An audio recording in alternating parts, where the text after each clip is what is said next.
Bonjour tout le monde, j'espère que vous allez bien et que le Seigneur se révèle dans les cœurs. Les vôtres tout d'abord, mais aussi dans le cœur des personnes qu'il met sur votre chemin. Il y a quelque temps, vous m'avez demandé de préparer quelque chose sur le livre apocryphe, et plus particulièrement celui d'Enoch. Je vous avouerai que travailler sur les livres apocryphes est très intéressant et permet d'un peu mieux comprendre quelques hérésies qui se sont développées à travers les siècles. Les faux évangiles, les livres cachés, les savoirs mystiques que quelques initiés peuvent comprendre. Mais quand on regarde dans le détail, soit ces livres n'apportent rien de plus à la révélation que Dieu nous a donnée dans sa parole, soit ils contredisent carrément la Bible. Je ne ferai donc pas une vidéo par livre apocryphe, c'est pas la vision de la chaîne, mais je vous mettrai dans la description un lien vers une vidéo qui vous explique quels sont les livres apocryphes, pourquoi ils sont apocryphes, et aussi, surtout, la fiabilité de la Bible. Et je remettrai un lien vers la fin de la vidéo parce que vous aurez peut-être oublié ce que je viens de vous dire. Pour aujourd'hui, nous allons nous concentrer sur le livre d'Enoch. Enoch, celui que Jude appelle le 7e depuis Adam, et qui marcha avec Dieu, puis il ne fut plus là, parce que Dieu l'avait pris. Pour être enlevé directement auprès de Dieu, c'est qu'Enoch devait avoir quelque chose de particulier. Mais que raconte donc son livre?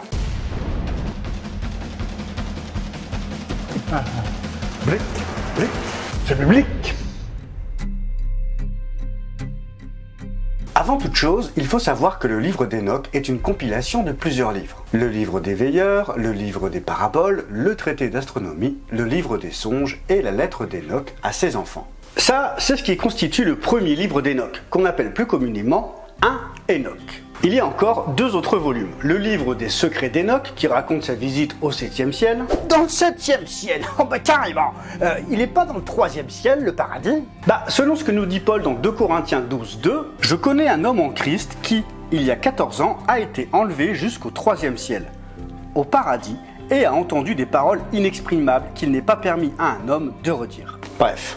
Et 3, Enoch, le livre des palais, où Enoch est introduit par un archange du nom de Métatron, qui lui annonce qu'il a 70 noms, dont le fameux Yod et Vav et qui fait l'éloge de Rabbi Ishmaël. C'est qui celui-là encore? C'est un rabbin enlevé après le siège de Jérusalem en 70 de notre ère, mais ce n'est pas important pour notre vidéo. Ce qui est très important, c'est de bien garder en tête tout au long de la vidéo que les livres d'Enoch n'ont pas été retenus dans le canon biblique. Ce sont des livres apocryphes, vous ne les trouverez dans aucune Bible. Faux! On le trouve dans la Bible des Éthiopiens. Oui, mais la Bible éthiopienne est la seule qui contient autant de livres. 81 contre 72 pour les Bibles catholiques romaines et orthodoxes et 66 pour les Bibles protestantes, qui ont conservé le canon biblique initial. 81, ça fait quand même un petit peu plus. Bon, ce n'est pas le sujet non plus, mais si ça vous dit, je pourrais éventuellement faire une vidéo sur la Bible éthiopienne à l'occasion. Ce qu'il faut savoir, c'est que le canon de la Bible éthiopienne n'est pas vraiment déterminé, et que le nombre de livres qu'il inclut varie en fonction des temps et des périodes.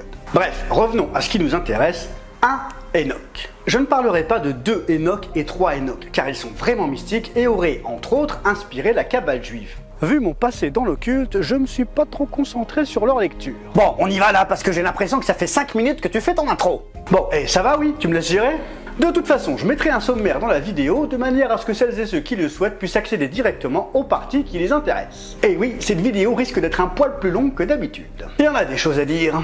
Et on ne verra pas tout, encore une fois, je vous encourage à faire vos propres recherches. Donc, pour faire cette vidéo, et sans vouloir faire de pub, je me suis plongé dans plusieurs livres. La Bible, bien évidemment, un Enoch, bien sûr, quelques articles sur le web, et le livre La Bible oubliée de J.R. Porter. Il faut savoir qu'entre l'Ancien Testament et le Nouveau Testament, entre le livre de Malachie et l'évangile de Matthieu, il y a une période de 400 ans pendant laquelle Dieu s'est tu. Il n'a pas parlé. Pas parlé jusqu'à l'arrivée de Jean-Baptiste, 400 ans après le prophète Malachie. Mais ça n'a pas empêché les auteurs juifs d'écrire des livres. Parfois l'auteur était connu, parfois il prenait le nom de quelqu'un qui était connu, comme par exemple Enoch. Et c'est dans cette période qu'on pense que le livre de 1 Enoch a été écrit. Écrit par quelqu'un d'autre qu'Enoch du coup. C'est ce qu'on appelle un livre pseudépigraphe. Un livre qui dit avoir été écrit par quelqu'un comme Moïse, Enoch, Salomon, mais qui en réalité a été écrit par quelqu'un d'autre. Même si on ne sait pas grand chose d'Enoch, il reste un personnage qui pose quand même beaucoup de questions. D'un côté, il disparaît enlevé par Dieu comme écrit dans la Genèse. D'un autre côté, son livre est cité par l'un des apôtres de Jésus-Christ, Jude, quand il parle des anges qui n'ont pas conservé leur rang. Jude, versets 14 et 15. C'est aussi pour eux qu'Enoch, le 7e depuis Adam, a prophétisé en ces termes. Voici que le Seigneur est venu avec ses saintes troupes pour exercer un jugement contre tous, et pour faire rendre compte à tous les impies, qui sont parmi eux, de tous les actes d'impiété qu'ils ont commis et de toutes les paroles dures qu'en pécheurs impies ils ont proférées contre lui. Si Jude en parle et si l'épître de Jude a été conservé dans le canon biblique, c'est qu'il y a quelque chose. Oui, d'autant plus que les livres d'Enoch étaient connus à l'époque de Jésus et que certains pères de l'Église en parlent et l'ont même commenté, comme Irénée de Lyon, Justin Martyr, Clément d'Alexandrie. Quoi qu'il arrive, les spécialistes pensent que le livre de 1 Enoch a été écrit entre -100 et -300 avant Jésus-Christ, pendant la période calme, la période qu'on appelle période intertestamentaire. Et alors, ça raconte quoi le livre d'Enoch?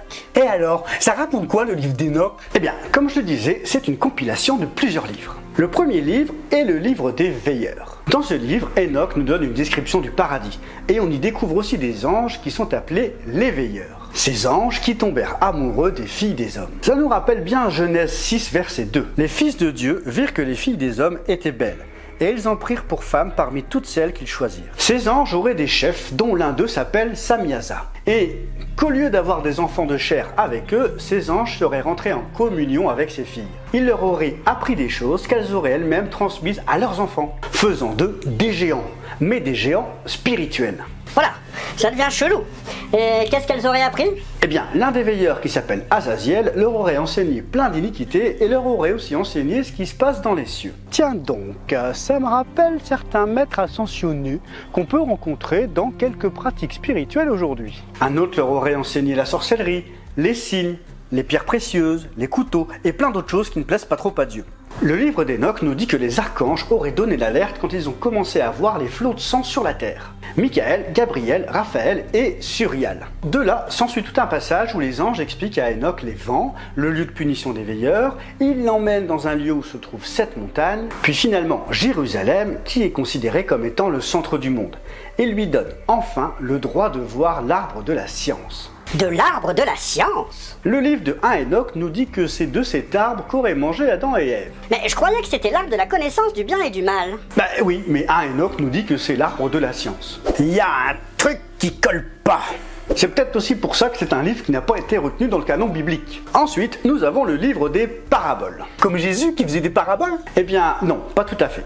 Les paraboles ont plutôt le sens que leur donnait Balaam. Ça reprend en gros tout ce qui est noté dans le livre des veilleurs et ça parle principalement du jugement dernier. Si, dans le livre des veilleurs, il est plutôt question du jugement des veilleurs, de leur punition, dans le livre des paraboles, il est plutôt question des rois, des puissants ennemis de Dieu. Si, dans le livre des veilleurs, le seul juge c'était Dieu, dans le livre des paraboles, le juge c'est aussi le Fils de l'homme, le Messie ou le Oint selon les passages. Un être céleste qui apparaît comme un humain, ou comme un ange, ou comme un être humain au corps transformé. Cet être existait dès la création et sera assis sur le trône de Dieu pour juger les forces du mal. On y reconnaît Jésus-Christ, et certains théologiens pensent que le livre d'Enoch a pu influencer les premiers écrits chrétiens. Il est moins certain que le livre des paraboles ait été lui aussi connu, ou même reconnu. D'un autre côté, le seul exemplaire qu'on ait du livre des paraboles remonte à une Bible éthiopienne très ancienne. C'est donc peut-être le Nouveau Testament qui aurait plus inspiré le livre des paraboles que l'inverse. Et puis, l'Ancien des Jours dit à Enoch, dans 1 Enoch 69, 17, « Tu es le Fils de l'homme, tu es né pour la justice, et la justice s'est reposée en toi. » Enoch serait donc le Fils de l'homme. Enoch, c'est Jésus? Encore une fois, c'est chelou, il y a des trucs qui collent pas très bien avec la Bible. Le traité d'astronomie. L'ange Uriel explique à Enoch le mouvement des astres, une année qui dure 364 jours. Un calendrier qu'on retrouve dans un autre livre apocryphe, le livre des Jubilés. Bon, en résumé, ce livre est vraiment beaucoup moins poétique. C'est plus une succession de nombres et de calculs qui essayent de justifier scientifiquement le calendrier solaire. 1 Enoch 72, 13. En 3 ans, il y a 1092 jours. En 5 années, 1820. En 8 années, 2912 jours. 1 Enoch, chapitre 74, versets 1 à 4. Je vis 12 portes pour tous les vents. 3 de ces portes s'ouvrent dans la partie opposée du ciel, 3 autres à l'occident, 3 à droite et 3 à gauche. Par 4 portes sortent des vents de bénédiction et de salut, et par les 8 autres des vents de désolation. Nous n'avons retrouvé que 4 copies anciennes de ces textes dans les grottes de Qumran, et les historiens pensent qu'il aurait été écrit au IIIe siècle avant Jésus-Christ. Le livre des songes, quant à lui, a été écrit pendant la révolte des Maccabées. Si vous ne savez pas de quoi il s'agit, je vous le résume en très rapide. Des Grecs, les Séleucides, sont venus envahir Israël pendant une période de conflit interne entre les Juifs. Certains souhaitaient intégrer des éléments de la culture grecque, d'autres refusaient catégoriquement. Judas Maccabée mena une révolte contre les Grecs et contre les Juifs qui voulaient faire un mélange de culture grecque et juive traditionnelle. Je pourrais faire un épisode là-dessus si vous voulez. Bon, on continue parce que là, à ce rythme, la vidéo, elle va durer 3 heures. Bah, c'est pas grave, tant que c'est intéressant. Enchaînons donc. Le livre des songes raconte l'histoire d'Israël jusqu'à la révolte des Maccabées dans une succession de rêves. On peut noter le déluge raconté en détail, un résumé de l'histoire d'Israël et surtout tout un passage sur le royaume messianique à venir. Ça n'arrête pas de switcher entre passé et futur. Une manière d'écrire typique des apocalypses juives, des révélations. Avec, comme dans tout apocalypse, dans Daniel ou Jean par exemple, des descriptions des situations à travers d'animaux. Les patriarches sont des bœufs, les croyants sont des brebis, les bêtes sauvages les ennemis. Et finalement, le livre de 1 Enoch se termine par la lettre d'Enoch à ses enfants. Enoch nous y expose les deux voies, la justice et le mal, qui nous rappelle, soit dit en passant, ce que Dieu dit à Moïse dans Deutéronome 30, verset 19. « J'ai mis devant toi la vie et la mort, la bénédiction et la malédiction. Choisis la vie afin que tu vives, toi et ta postérité. » Enoch explique toute une série de malédictions pour les méchants et donne des détails sur 10 semaines qui représenteraient le temps. 7 semaines se sont déjà écoulées à l'écriture du livre, il en reste donc 3 à venir avant la création de nouveaux cieux et d'une nouvelle terre. Bah, il était pas très fort en calendrier, hein. Parce que 7 semaines depuis la création du monde, ça fait pas beaucoup. Nous sommes dans ce qu'on appelle un texte poétique, c'est donc un langage symbolique. Et surtout, c'est un livre apocryphe, non reconnu dans le canon biblique. Mais pourquoi le livre d'Enoch n'a-t-il pas été reconnu? Nous avons déjà pu voir quelques éléments qui n'étaient pas trop raccords avec le canon de l'Ancien Testament. Certains pensent qu'il a été lu dans les synagogues et il s'est retrouvé dans le canon de la Bible éthiopienne depuis au moins le 4e siècle. Outre les petites dans le potage, le livre de 1 Enoch suggère que ce sont des anges qui ont apporté le péché dans le monde, en séduisant les filles des hommes, alors que Genèse 3 nous dit bien que c'est Adam et Ève, en désobéissant, en mangeant le fruit de l'arbre de la connaissance du bien et du mal, en écoutant le serpent plutôt qu'écouter Dieu. En gros, accepter ce livre, c'est décharger l'homme de sa responsabilité et tout remettre sur le dos des anges déchus. Ouais, bah ils sont pas innocents non plus. C'est clair que vu ce qu'ils ont fait, ils sont coupables aussi. C'est pourquoi d'ailleurs Jude verset 6 nous dit qu'ils sont enchaînés éternellement dans les ténèbres pour le jugement du grand jour. Donc, globalement, le livre d'Enoch, qui, je le rappelle, n'a pas été écrit par Enoch, n'a pas été retenu dans le canon biblique, est un livre intéressant à lire pour comprendre le contexte culturel à l'époque de Jésus. Il a été cité par Jude, mais de la même manière, Paul cite Épiménide, un poète grec dans sa lettre à Tite, Tite 1, 12. L'un d'eux, leur prophète, a dit « Les Crétois ». Toujours menteurs, de méchantes bêtes, des goinfres paresseux.